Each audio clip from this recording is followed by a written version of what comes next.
Um, yeah. So yeah, yeah. Well, yeah.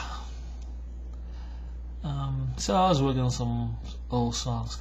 I've written a lot of songs, and it's, a lot of them I think are fine. But then you get these songs that are like been sitting around for a while, and you kind of feel, oh, it could be better.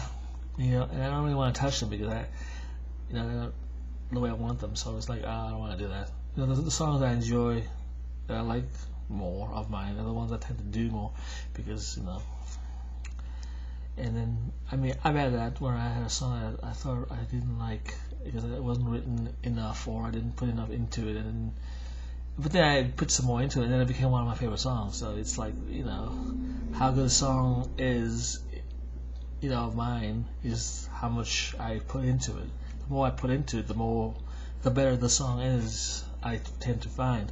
So yeah, so that's usually, if I don't like a song, it's because they haven't put enough into it. I just kind of was bored with it, or lazy with it, and so that's it. Because you should be able to make a song something that's good, regardless. If you know what a good song should be, you should be able to mold it into something that's good, because you have the ability. You're the writer. You have the ability to mold it to whatever you want.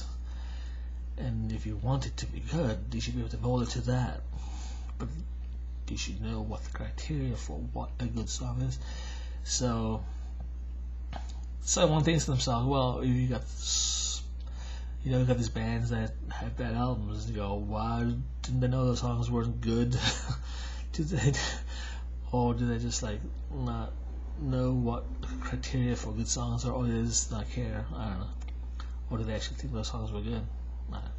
Because you got these albums that are considered not very good by very famous artists, or not that famous. And you go, didn't they know what's going on?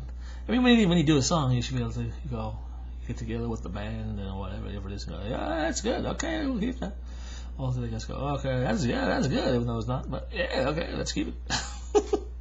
It'll sell regardless. No, we don't care about how good it is as long as we make the money. Sounds like someone famous. Sounds like something that would sell. So who cares? Let's just make the money. I think that's awesome. Of course, it's about money. Everything's about money. Money, guns, and lawyers. Yeah. Don't do. That's a good song. Who sing that song? Is that Warren Zevon? Money, Guns, and Lawyers? Probably. But I think it's him. But yeah. So you would think, yeah. The Beatles have all good albums because they were all able to know what a good song is. They were all able to say, okay, that's good. If someone says, oh, I think it's good, but the rest of them are like, no, it's not, because we know what a good song is and what people will like. And we try to create both something that's unique, creative, but also what people will like. Because a lot of people who like the Beatles stuff have good taste. They know what a good song is.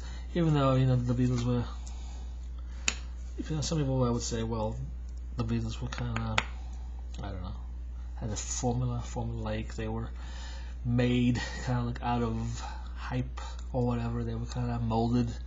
Yeah, they were, because they were like. Because British bands had never been sold to the world before, and you needed someone to sell them. And Brian Epstein did that. Once they, but they were the ones who sold them, who made British bands cool. And because they were the prototype, and then everybody was copied. Then everybody copied that.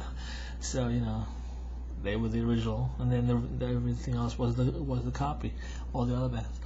So even though there was some mixed bag. There was some really good ones that were also good in the British, and there was some that were not as good, but